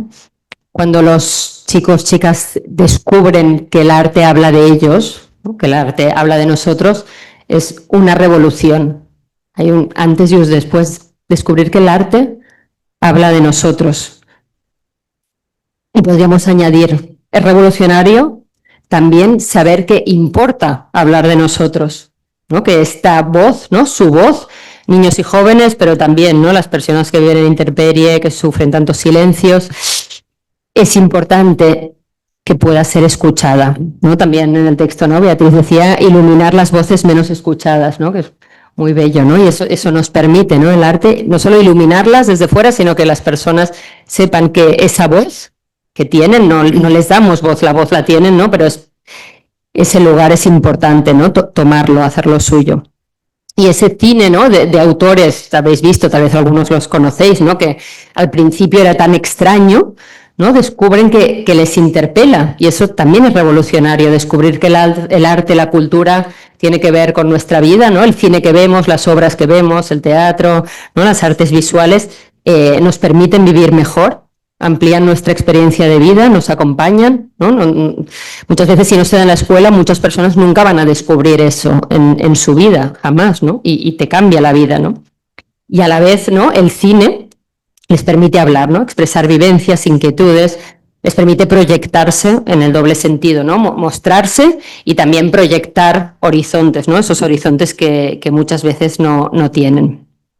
En los documentales, ¿no? Lo habéis visto, tantos ámbitos diferentes, también las memorias, ¿no? De barrios y ciudades, ¿no? Construidos, bueno, un poco la misma memoria de la película del 47, La han explicado vecinas de Torrebaró y Roquetas a chicos y chicas de sus barrios, muchos recién llegados, ¿no? En otras, ¿no? Llegadas migratorias durante estos 20 años muchísimas veces. O sea, lo hemos oído, ¿no? Y es increíble cada vez que cuentan eso, ¿no? Como sobre todo las mujeres de los barrios secuestraron los autobuses, hicieron posible los centros de salud, ¿no? El asfaltado, etcétera, ¿no? Claro, es algo increíble ese diálogo con la gente mayor. Alguna vez son sus familiares, abuelos, abuelas, etcétera, pero en muchos casos, ¿no? Precisamente por la condición demográfica de estos barrios, son personas, ¿no? mayores totalmente ajenas a los chicos y los chicos totalmente ajenas a ellas, personas mayores y jóvenes que nunca se habían atrevido casi ni a mirarse, ¿no? por los prejuicios mutuos, y de repente los chicos pasan a ser responsables de contar esas historias, se emocionan, ¿no? y la gente mayor se reconoce también en esos chicos, chicas con sus vivencias de vida, y muchas veces se explican cosas que nunca otras personas de sus familias, ¿no? sus entornos les habían oído explicar, y las explican allí cuando son estos niños y jóvenes que les están escuchando. Entonces hay algo, claro, extraordinario, ¿no? que ocurre y que aunque ellos no lo nombren así, ¿no? tiene una dimensión política importantísima, ¿no? porque ellos son responsables de esta memoria que han recibido y lo saben, ¿no? y lo explican, que ahora son responsables y conocen una memoria, ¿no? que es la memoria del barrio. Decíamos, ¿no? Lo vinculante, ¿no? de los procesos, ¿no? En este caso, bueno, los vínculos, ¿no? son tan profundos y fuertes cuando llegan este momento de las proyecciones, ¿no? como los abrazos, el cariño, ¿no? que ha surgido, y es un reconocimiento mutuo que ya sigue, y después se encuentran en el barrio y claro, ya viven juntos, ¿no? Finalmente están viviendo juntos en los barrios, muchas veces después de esta experiencia, ¿no? Son experiencias muy memorables. Os lo podéis imaginar, ¿no? Detrás de cada plano, de estar filmando estos amaneceres y después ir a desayunar aún con los pies congelados, de estar en silencio y de repente, ¿no? escuchar un pájaro, estar filmando todos en la casa minúscula de un compañero que casi no tiene ventanas y la luz, ¿no? es muy débil, también la luz de las bombillas para no gastar, ¿no? y estar todos allí sintiendo que esto que estamos viviendo es muy importante. Son experiencias increíbles, ¿no? memorables y que quedan por vida, ¿no? Os podéis imaginar. Entonces es bonito, ¿no? como en tantos textos, ¿no? y me parecía especialmente inspirador el de Lola López Mondéjar, cómo hablaba, ¿no? de cómo las personas que os ocupáis de la salud mental, ¿no? Advertís, ¿no? el doloroso desapego del mundo, la indiferencia, la incapacidad de responder a un mundo que ya no nos conmueve ni nos mueve, ¿no? decía ella. Precisamente, ¿no? Es esta posibilidad del arte, la creación, el cine, ¿no? una manera de entenderlos que nos permite, ¿no? volver a vivir experiencias o más bien saber que estamos viviendo una experiencia, ¿no? que somos capaces de vivirlas. Entonces, eso es algo, claro, extraordinario, no solo porque los chicos y chicas han vivido estas experiencias y tienen el recuerdo, ¿no? sino porque ya saben que es posible vivir experiencias significativas, ¿no? y hay que ponerle palabras, ¿no? detenerse, mirarse y decir, esto está siendo increíble, ¿no? esto que nos está pasando, ¿no? nos acaba de pasar, o cuando nos sentamos después de haberlo vivido, ¿no? Y claro, son momentos impresionantes que tienen mucho que ver con la confianza, con los vínculos y con el equipo, ¿no? de adultos que acompaña los talleres, porque evidentemente, ¿no? los chicos y chicas siempre lo dicen, qué motivados son todos los que hacen cine en curso, los profesores son unos motivados y el cineasta es increíblemente, ¿no? una persona siempre motivada, y efectivamente, o sea, la cantidad de pasión, ¿no? y confianza, energía y convicción, ¿no? que tienen estas personas, claro, es extraordinario, y los chicos lo reconocen y la hacen suya, ¿no? y la celebran.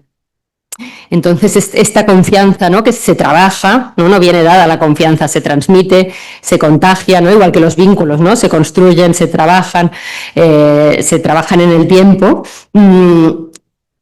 La confianza es con todo, ¿no? La confianza con el mundo que filmamos, ¿no? Hay que confiar en el mundo, con las personas que retratamos, la confianza entre las personas del equipo que está rodando, ¿no? Implica confiar muchísimo, la confianza con los adultos que acompañan, ¿no? el grupo, la confianza entre los docentes y la cineasta que trabajan juntos, ¿no? lo que implica desarrollar juntos un proceso como este, ¿no? y la confianza increíble en ellos y ellas mismos como grupo, ¿no? y como individuos, ¿no? descubrirse capaces de confiar entre ellos como grupo, 5 minutos, ¿no? 1 minuto, vale, y como individuos. Ya para acabar, no quería citar dos docentes extraordinarios, porque claro, 20 años hemos tenido la suerte, ¿no?, de encontrarnos con personas extraordinarias que si no nos hubiéramos encontrado, pues el proyecto no hubiera existido, ¿no? No hubiera seguido, porque también es muy difícil, ¿no?, llevarlo a cabo.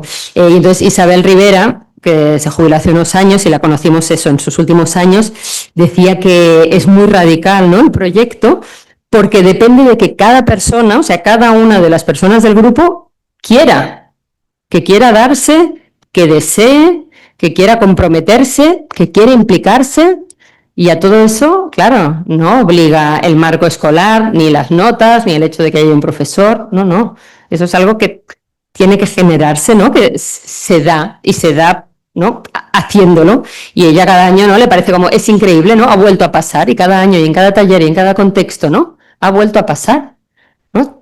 Han podido darse. Y claro, eso es tan a contracorriente de todo lo que vivimos, ¿no?, es tan radicalmente, ¿no?, opuesto al mundo que nos rodea,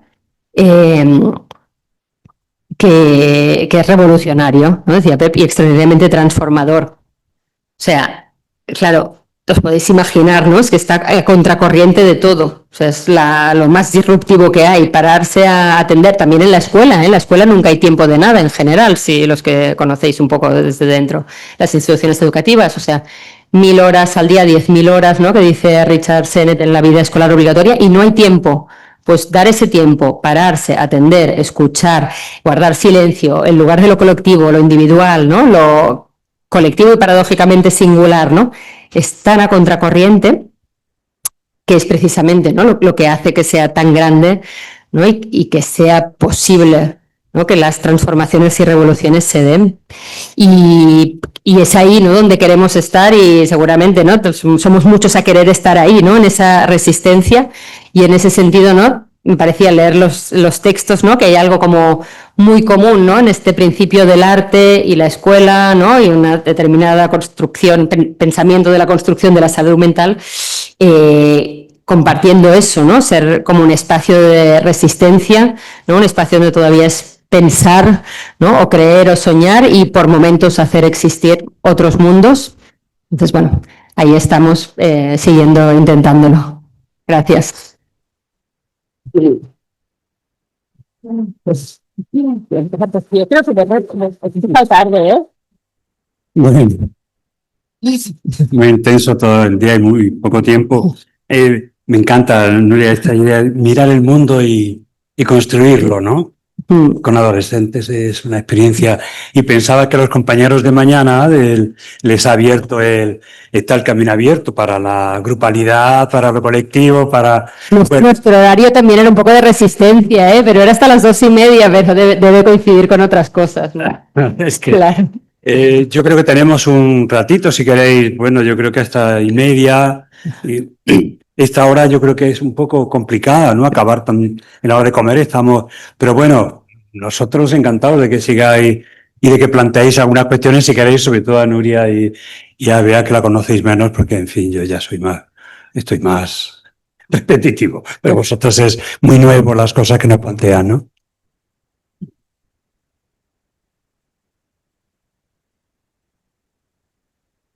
Adelante, sí. Ahora te bajan el micro, sí, sí. Hola, bueno, soy Silvia de Argentina.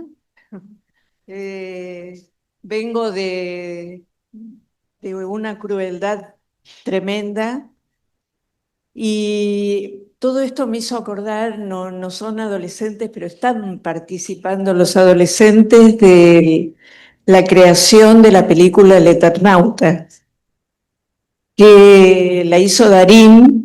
A Darín lo están atacando, lo están atacando muchísimo. Sin embargo, hay toda una cuestión comunitaria que se formó alrededor de la historia de Osterheld, que fue secuestrado junto con sus 4 hijas, y esta película que se hizo es totalmente disruptiva en este momento. Milei no sabe qué hacer, está brotado, digamos, porque excedió los márgenes que él podía contener con su crueldad. Y entonces está siendo muy usado el personaje y dice, solos no podemos, tenemos que estar juntos. Esto quería decir en relación a que lo pude relacionar con lo que hablaron las chicas y vos, que fue muy, muy emocionante. Los felicito. Gracias, gracias por esto. Gracias. Gracias, gracias. Sí, lo de las chicas se hizo saber,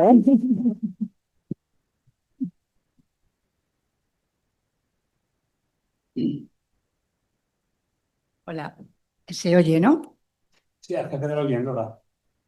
Ah, bueno, muchísimas gracias. Yo creo que ha sido... ¿Qué hago? ¿Oh? Me lo mete a la boca. Muchísimas gracias por esta ponencia. Yo creo que estamos la mayoría muy emocionados, pero yo creo que muy emocionados porque nos habéis provocado quizás otras miradas, ¿no? Llevamos todo el congreso y como profesionales siempre pensando en la salud mental, en la clínica, cuestionándonos, pero de pronto vosotros nos habéis traído como vamos a mirar todo de otra manera, ¿no? Por lo menos por un rato, ¿no? Vamos a pensar otras cosas, vamos a pensar que es posible juntarnos y crear algo, ¿no? Al menos que es posible, ¿no? Y como siempre, Pepe, sabéis, ¿no? Hay una cosa que siempre traes, ¿no, Pepe? Que es como no quedarnos, ¿no? En las palabras. Me ha parecido muy interesante esa idea de vamos a ver cómo podemos pensar la salud mental de otra manera, las palabras de otra manera, porque yo creo que no solo son las palabras, sino la representación, ¿no? De otra forma, ¿no? A mí me parece siempre en ese sentido muy provocador, porque siempre dices, pensemos de otra forma. Y lo que me ha parecido muy potente, que nos sirve yo creo que a todos hoy, es lo de la vida cotidiana. O sea, creo que mirar la vida nos habéis dado como una manera de pensar la clínica de otra forma, mirando la vida. A mí me parece muy importante lo que habéis traído. Muchísimas gracias, ¿vale?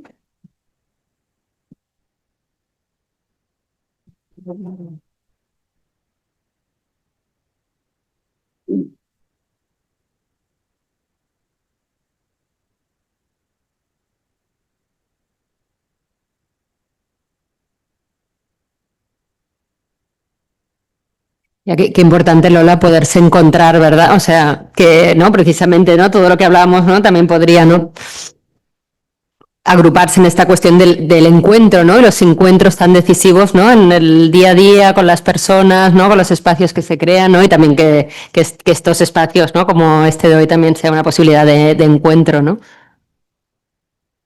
Bueno, muchas gracias. En realidad estoy impactado por todas estas miradas que habéis traído y quería comentar varias cosas. Una, son dos homenajes, ¿eh? Uno a Josep Clusa, que cuando comenzábamos con la Asociación Catalana de Profesionales de la Salud Mental Pública, nos decía, vengo siempre a vuestras jornadas porque vais haciendo esto de a Dios rogando y con el mazo dando. O sea, reflexionáis y actuáis, ¿no? Bueno, homenaje a Josep Clusa. Y el homenaje a Valentín Barenblit, que también lo habéis mencionado, que también él insistía en una otra mirada, siempre lo compartía y decía, es curioso que hay países, la mayoría de los países empiezan a estudiar medicina trabajando con trozos de cuerpos, ¿no? Y con trozos de cadáveres. Y en cambio hay algún país, Uruguay, donde empiezan medicina en un parto. Y es muy curioso, porque claro, esto es un sesgo tremendo que pone a toda la formación cargada de psicopatología y no de vida. Entonces, bueno, iría de pleno en todo lo que has dicho. No sé si tenías presente esta cita de Valentín, pero me parece que era muy justa y es muy justa en esta redefinición de la salud mental. Digo, empezar desde la salud y no empezar desde los cadáveres. Gracias, muchas gracias. Sí, pensaba tenemos razones para sentir orgullo de la gente que nos han ayudado a crecer, ¿no?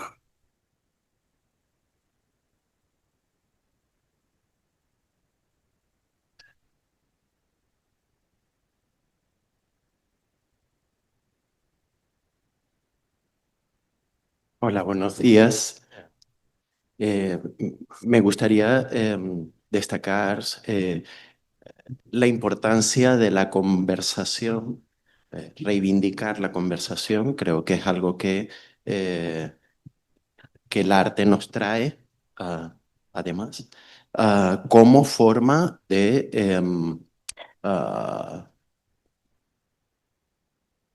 echar abajo de alguna manera los totalitarismos que están resurgiendo en el mundo.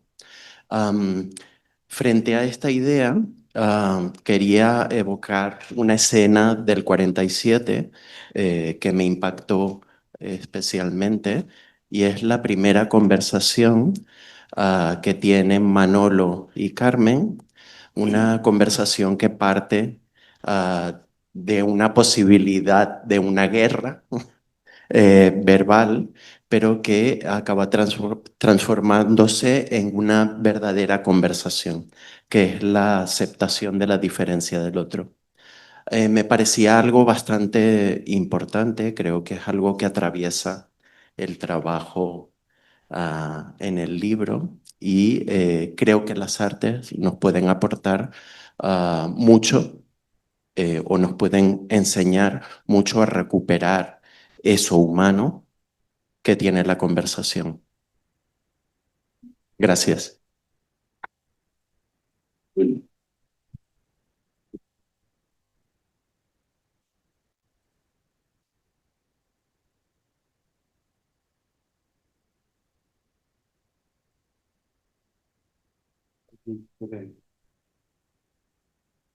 ¿Hay alguien que quiere decir algo? Estamos ya en la hora. Adelante. Bien, claro. Bueno, buenos días y gracias a los tres. Pepe, ¿qué tal?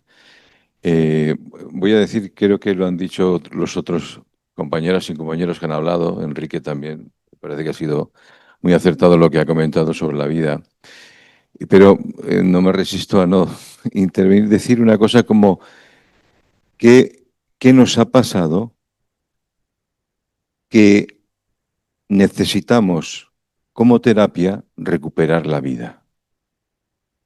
Necesitamos como terapia recuperar la vida. O sea, la recuperación de la vida es la terapia, ¿no? Con los elementos que son de la vida, que estáis hablando.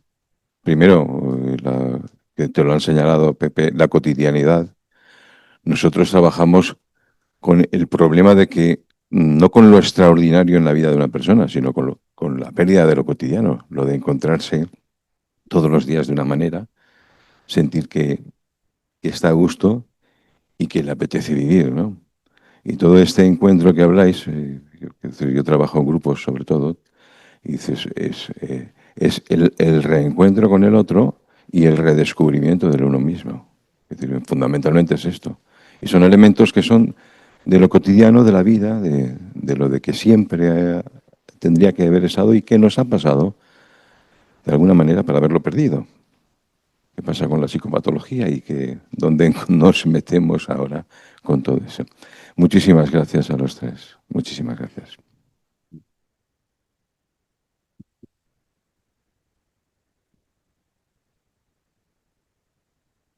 Sí, esa respuesta es complicada. La dejamos para otro rato. Pero me acordaba ahora cuando hablabas de un hombre con el que yo tuve también cierta relación y ha influido mucho en mi pensamiento, un psicoanalista, Fernando Ulloa, que recuperaba para la práctica nuestra, bien hecha, con cuidado y centrada en el sujeto, no como en eslogan, sino como una realidad en la vida del sujeto, que decía, nuestro trabajo es un trabajo artístico. Nosotros somos artistas, creamos, no repetimos, aunque haya protocolos, no los saltamos cuando nos parece y cuando creemos que tiene que saltarse, ¿no? Es decir, que esa es la creación. Yo creo que vosotras habéis planteado unos trabajos, yo voy a releerlo porque me encanta lo que habéis escrito, el lenguaje, las palabras. Es decir, si lo que ahora cuando acababa Nuria, lo que me evocaba era el trabajo que he leído a los compañeros que mañana van a hablar de grupos, es que si fuera desde salud mental que se hace eso de esa estructura, se llamaría trabajo terapéutico. Es decir, los efectos terapéuticos que conseguimos no se consiguen por el hecho de ser terapeutas, sino por el hecho, se llaman terapéuticos, o de aprendizaje, por el hecho de cuidar al otro y de atender al otro. Y esto lo habéis planteado magníficamente y coincide con lo que muchos de nosotros pensamos, que nuestro trabajo es un arte. No hacemos el trabajo en cadena. Nos articulamos, pero cada uno poniendo parte de su arte, que es, bueno, un arte y es poético, es la poiesis de Platón, ¿no? Bueno, agradeceros, de verdad, encantado de que ojalá habían podido estar otros compañeros, algunos están aquí. Bueno, continuamos otro rato y de verdad os agradezco mucho vuestra atención y estar aquí.